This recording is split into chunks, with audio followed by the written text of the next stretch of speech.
1, 2, 3. Hai teman-teman. Kami dari kelompok 1 yang beranggotakan. Pada kesempatan kali ini, kami akan menyampaikan materi bab 1 sebagai proyek pendidikan kewarganegaraan yang diampu oleh Ibu Sartini. Pada materi kali ini, kami akan mengangkat tema awal di LPDP yang lupa pulang. Nah, menarik banget bukan materi ini? Yuk kita bareng-bareng simak video berikut ini.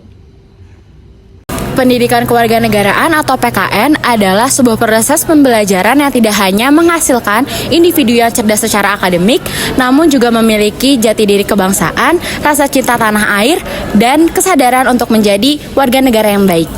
Hal ini sejalan dengan Undang-Undang Nomor 12 Tahun 2012 tentang Perguruan Tinggi dan Undang-Undang Nomor 20 Tahun 2003 tentang Sisdiknas, di mana PKN sebagai fondasi yang penting dalam membangun individu yang tidak hanya mampu berpikir secara kritis, analitis, bersikap demokrasi, namun juga sadar akan hak dan kewajibannya sebagai warga negara. Pendidikan kewarganegaraan memiliki tujuan untuk membangun rasa nasionalisme dan patriotisme, menyadarkan hak dan kewajiban sebagai warga negara, membentuk karakter dan moralitas, serta membangun kepedulian sosial. PKN menghadapi tantangan seperti krisis moral, korupsi, pelanggaran HAM, dan penurunan rasa nasionalisme.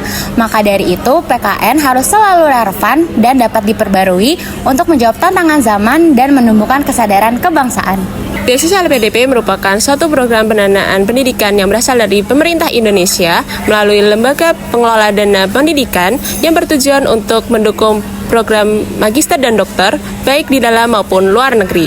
Penerima beasiswa ini dalam 10 tahun terakhir mencapai 49.896 orang. Nah, jumlah yang sangat banyak ini menjadi perhatian karena sebagian dari mereka itu enggan kembali ke dalam negeri. Padahal mereka ini diharapkan untuk dapat berkontribusi langsung ke dalam masyarakat. Nah, bagaimana sih pendapat dari teman-teman mahasiswa terkait fenomena ini? Yuk kita simak wawancaranya. Halo, hari ini aku mau nanya beberapa hal nih soal beasiswa LPDP. Mungkin sebelumnya boleh perkenalan dulu. Halo, kenalin, aku Hafiz Alfarisi. Nama aku Aalia, aku dari TPHP 23. Nama aku Fanza Wijaya dari Teknologi Pangan dan Hasil Pertanian 2023. PDP itu setauku ya, itu kayak beasiswa dari pemerintah gitu.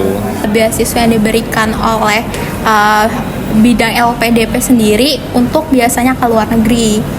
Itu gratis, biasanya langsung untuk pembiayaan ke luar negeri itu. Beasiswa yang dikelola negara dan biayai negara untuk mahasiswa Indonesia. Menurut saya sih ada ya pasti, walaupun jumlahnya dalam skala kecil, minimal mereka harusnya ada rasa untuk nggak enak lah, untuk bertanggung jawab kembali ke negaranya yang sudah bersedia mengedukasikan mereka hingga ke luar negeri.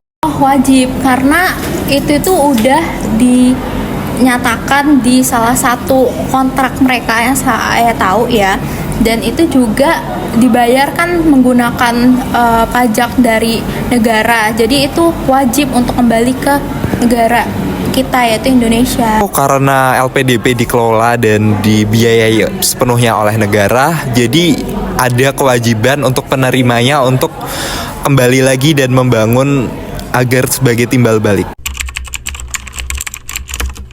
Rasanya kurang baik sebenarnya mereka ini, kan sudah dikasih kesempatan untuk belajar hingga luar negeri, setidaknya balik sebentar ngajar tenaga kerja lain, tenaga pengajar lain, agar mereka walaupun mungkin bukan mereka sendiri yang membantu mengembangkan Indonesia, setidaknya mereka membagi ilmu mereka, setidaknya begitu. Itu menurut aku salah satu bentuk korupsi, karena artinya kamu mengambil hak orang lain. Karena itu kan sebenarnya tujuannya supaya satu, orang-orang Indonesia itu mendapatkan pendidikan yang lebih layak, dan kita itu pendidikannya semakin maju. Tapi kalau kita nggak kembali, gimana caranya mengabdinya? Kan itu artinya kamu mengambil tidak melakukan kewajiban kamu, dan itu termasuk ke dalam korupsi menurut saya. Kalau misalnya mahasiswa atau penerima LPDP sendiri tidak balik ke Indonesia, sepertinya itu melanggar kewajiban ya. Karena di LPDP sendiri kalau tidak salah ada kewajiban untuk kembali dan mengabdi selama beberapa waktu. Ada semestinya itu biar mereka sadar juga, mereka dikasih kesempatan keluar negeri ini bukan sekedar karena cerdas ini bisa keluar negeri biar kamu pinter, kamu dapat uang banyak, bukan sekedar gitu. Tapi juga biar negaranya ini bisa lebih maju, biar warga-warga lain negara ini juga bisa lebih maju begitu. Itu penting karena pendidikan kewarganegaraan itu membantu untuk kita itu jadi paham kalau ada kalanya kita harus menjalankan kewajiban untuk mendapatkan hak yang kita inginkan, dan itu bisa dipelajari dari pendidikan kewarganegaraan. Fenomena LPDP yang nggak kembali lagi menurut aku penting banget karena kewarganegaraan dapat membangun kesadaran warga negara Indonesia untuk menjalani hak dan kewajibannya, termasuk di LPDP sendiri. Mungkin segitu aja pertanyaannya. Terima kasih Aa. Sih ya. Nah, berdasarkan hasil wawancara tadi, dapat ditarik kesimpulan bahwa mata kuliah pendidikan kewarganegaraan tidak hanya membahas tentang konstitusi dan sejarah kebangsaannya saja, tetapi juga menanamkan nilai-nilai integritas, tanggung jawab, dan partisipasi dalam kehidupan berbangsa dan bernegara.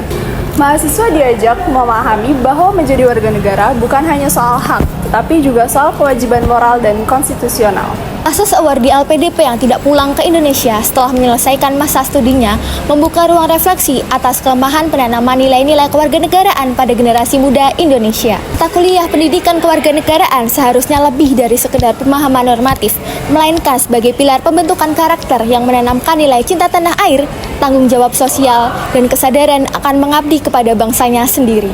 Dengan menyelaraskan kurikulum pendidikan kewarganegaraan dengan tantangan zaman dan dinamika global, perguruan tinggi diharapkan dapat mencetak generasi muda yang tidak hanya unggul secara akademik, tetapi juga memiliki integritas dan komitmen untuk membangun Indonesia ke depannya.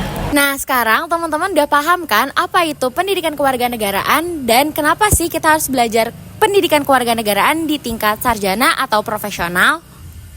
Semoga penjelasan kita bermanfaat ya teman-teman. Sampai jumpa!